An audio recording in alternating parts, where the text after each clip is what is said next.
aims to restorative justice and the cultures of peace?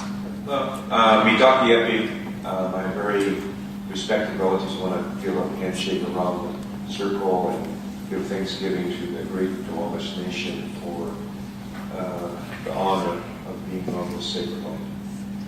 And I want to give my very respected esteem to Sweetwater and all the great work that I've been hearing that's been going on. I know from the short time I was here, she's been at this for a long time.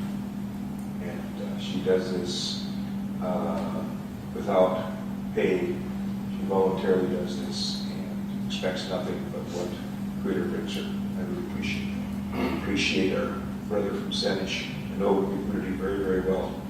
I was there in 1979 doing the whole survey that resulted in the new school there at Sartland.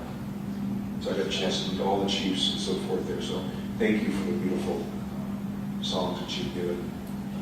We appreciate it. Also, I want to introduce Itasha Maza Wamdi from the White Shirt Tios by Yahant Watakota. So that's Chief Iron Eagle, who's come here from South Dakota. And the White Shirt Teospai is an extended family in which, by the way, we're part of a much bigger extended family in which I also have a hereditary lineage from going also from Wachacha to the Doria family. So he's out from South Dakota. And also my Toshka, my nephew, who stands by his father and is learning quite, has quite already tremendous understanding. Is listening for a short time. So happy, Toshka, that you're here. Brother, that you've come to join us. It's so strange we're going to talk about this treaty, and that accompanying me has been Sundance Chief Reuben George, who I'm just so thankful. He's such a teacher. He has been ever since I've known him. He's got a tremendous ability about vision, smart, very handsome. Single. Should I say no? Oh, I was waiting. But yeah. He said my Tashi told him we're going to have a silent auction for him. So it looked like you guys can hang around. We'll have a silent auction. Yeah, all the times you got me, I was going to double them up on me. Well, you know, indigenous peoples across the Americas and around the world have had ancient prophecies that foretold this time of the last 500 years of a great spiritual wintertime that would come to the world in which materialism, the development, by the way, within it all has a purpose, the development of technology where people put their minds completely in the material world, more or less, and for a purpose. But then there would come a spiritual springtime because you've got to know how to use these tools. You've got to understand how to use this technology. You have to understand the limitations of the material world. You have to understand what happens when you abuse the material world, the physical world, the world of Mother Earth. So, sure enough, these things occurred. The union of the condor and eagle was broken, which at one time existed across this hemisphere, which is coming back. The prophecies have been fulfilled. So what we're saying is, this is not the day of prophecy. This is the day of the fulfillment of prophecy. We live today in unprecedented times. What we're seeing today on Mother Earth is unprecedented. It's never been before, ever, in recorded human history. We have never been at this place before. And in order to move through this change that's unfolding everywhere, because today, as we sit here, many, many, many other members of the human family are doing the same as ourselves. That's that every work spirit. You know, when the radio was discovered, which I heard from Rebecca Tobias, who, by the way, is the North American trustee for the United Indigenous Initiatives, who has been really a key to this whole coming together of Indigenous people. She said, well, when the radio was discovered, it was discovered simultaneously several places in the world. We know when the Clovis point, a certain type of arrowhead appeared in the Americas, it simultaneously appeared at a variety of places. So either it was traded, or at the same time, the same consciousness, people came and began making that Clovis head. So when we understand what Black Elk said, and when he said, the center of the universe is everywhere. Okay? So if the center of the universe is everywhere, then the consciousness which is unfolding from every human being on Mother Earth, not only sitting in this room, but everywhere on Mother Earth is the center, then what's unfolding here is unfolding in other places. And so there might be a few here,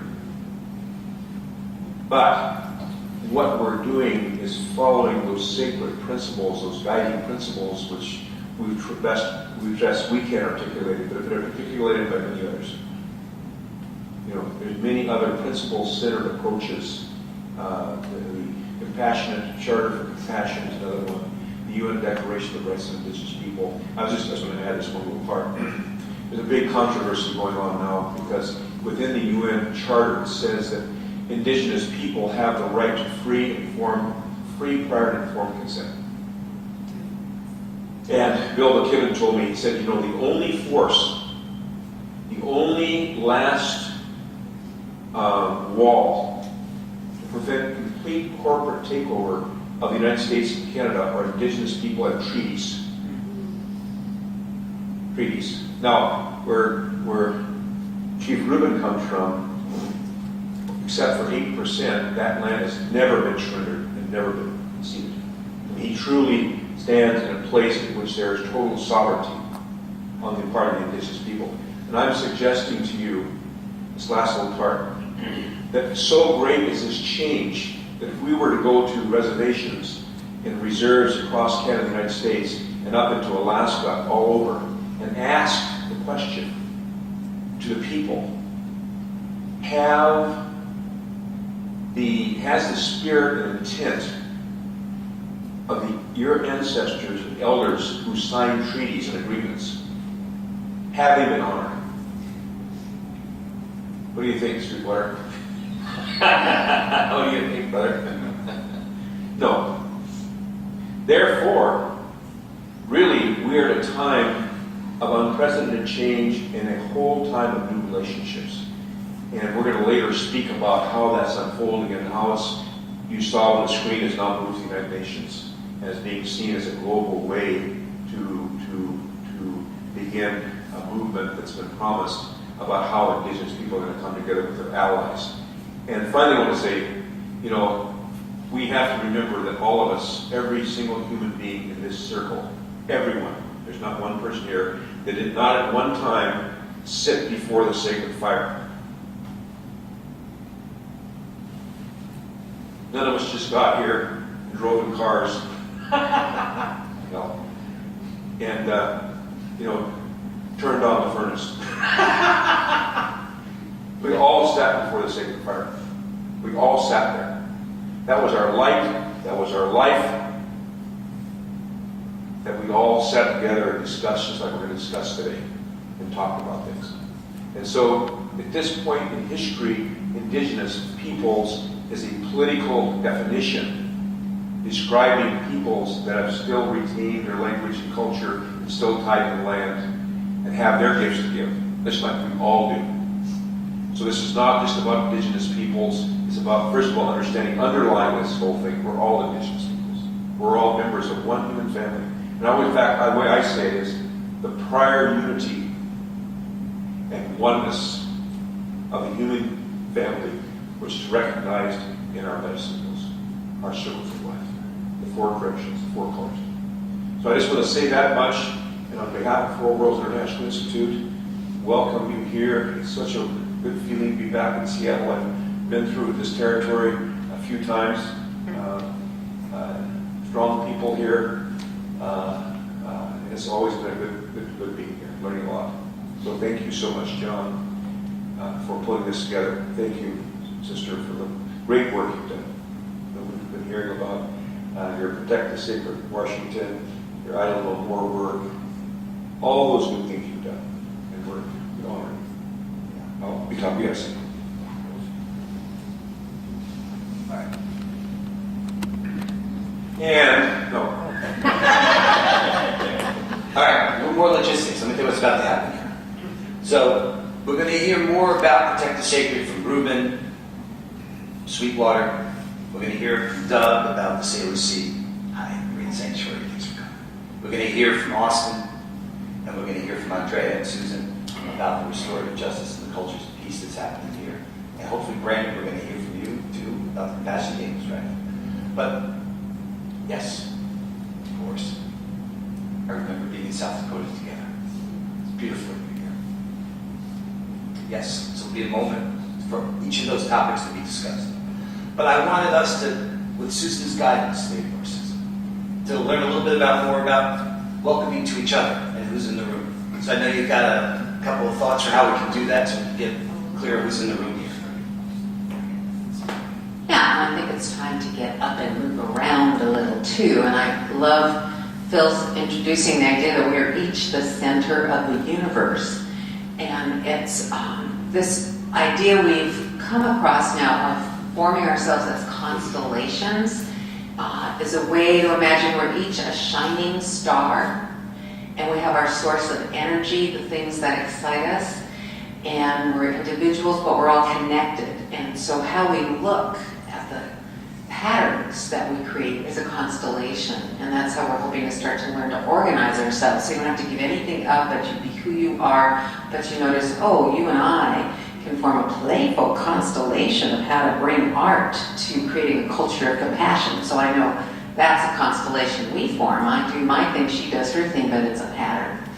So that's something we're going to be looking for throughout our day-to-day in kind of organizing ourselves. But I thought it'd be a fun way to do a little warm-up for us to meet each other. So in a moment, I'm going to ask you to all stand up and come into the space, and we'll do a couple of different constellations.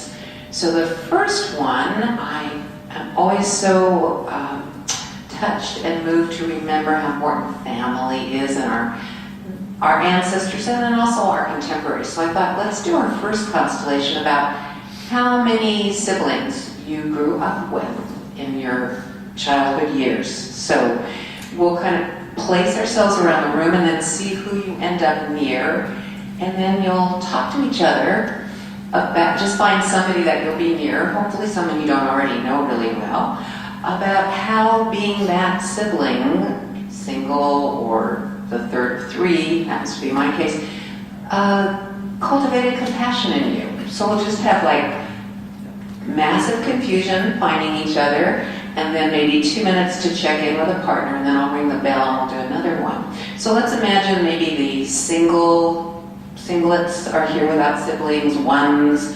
2s, 3s, 4s, and maybe the mores. Okay, so